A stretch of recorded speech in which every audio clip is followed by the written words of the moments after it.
And then we'll turn to folks close to both campaigns about the strategy for the road ahead. Plus, Kilmeade is back, and he has the story.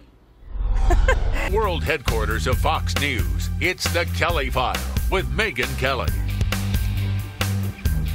Joining me now, Boris Epshteyn, who's a Republican strategist and former communications aide for the McCain-Palin campaign, along with Robert Zimmerman, who's a Democratic strategist and DNC committee member. Great to see you both. Good to be with you. So, Robert, let me start with you on this. Sure. This week, we saw these huge Democrat groups say, we got to organize. We got to get into all the swing states. We got to make sure that Donald Trump never gets this nomination. Why are they doing that now? Well, actually, it's a tribute to Donald Trump. He's united conservative Republicans with the Democratic mainstream. He's united Ted Cruz and Lindsey Graham. I'm waiting for the rapture to kick in next. I mean, it's a remarkable development. And why I disagree with Frank, it's because of who Donald Trump is and because of his outrageous statements advocating violence, talking about riots if he's not nominated, that people who believe in the democratic process, people who believe in our system of governance and our electoral process are standing up in rebellion. What do you make of it? I don't see anyone rebelling.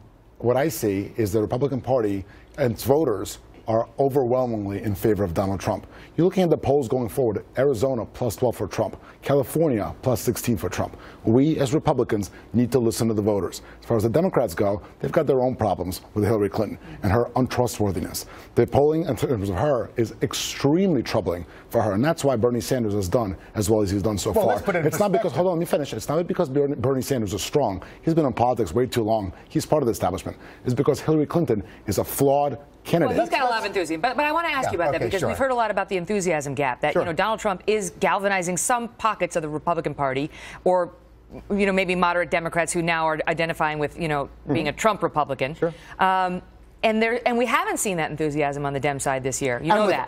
There's no question. There's no question. Donald Trump's produced a lot of media, a lot of enthusiasm, and with all that, Hillary Clinton has still gotten over 1 million votes more than Donald Trump. But there's only 2 people in the Dem race. But also, you talk about a lower turnout. Still, she's done well, and she's certainly gotten over 1.5 million votes over Bernie Sanders. My point simply being that, in fact, when you really look at the issues, and that's what every election really hinges on, I don't care about all the speculation. You look at the issues, the fact that in the Democratic Party, both Hillary Clinton and Bernie Sanders have approval ratings of over 80%, and in the Republican Party, 43% of Republicans, according to the Wall Street Journal poll, believe that Donald Trump's hurting the Republican Party. It tells you about the issue. What about that, Boris? Because we have heard that, and the numbers that you just heard Frank tick through, we checked, and they're real. I mean, his gender gap, the women, they are not going for Trump right now. Well, right now, about 50% of women strongly disapprove of Donald Trump right now. Now, what Frank was not right about is there's still a lot about Donald Trump that has not been out there.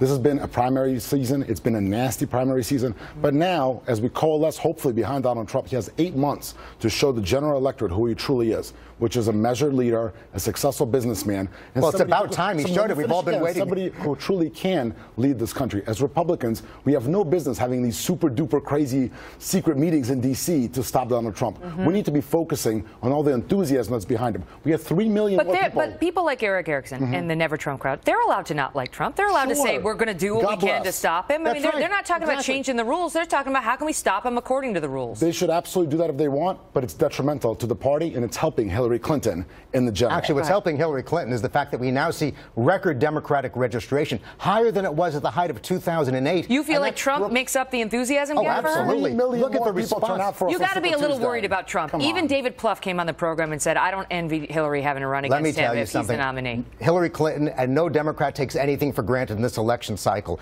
But when you get down to debating the issues about immigration reform, about the rights of the LGBT community, infrastructure, raising the minimum wage, Hillary Clinton's going to win, and she's going to win big. Hillary Clinton's been governing for over 20 years. And what is she going to say? What's her offer to the American people about changing things? She's saying things are going to get better, and I'm going to change things. I'm going to bring in different ideas. She doesn't have any. She's been around for a long time. American people are tired of her. The question is whether he can peel off enough Latinos and women to make up the gap that Mitt Romney lost. And if he can't, can he make up that gap with these new voters? With the blue-collar Democrats. With the blue-collar Democrats. Losing Latinos by record numbers and losing women by record numbers puts him behind the beginning. And in fact, what he's doing is encouraging more Democratic support. That's right. We're going to get to that next. Okay. That's coming up next. Great to see you both. Good to be with you. Thank you. Thank you so much. So, with Donald Trump and Hillary Clinton going at each other as if they're in the general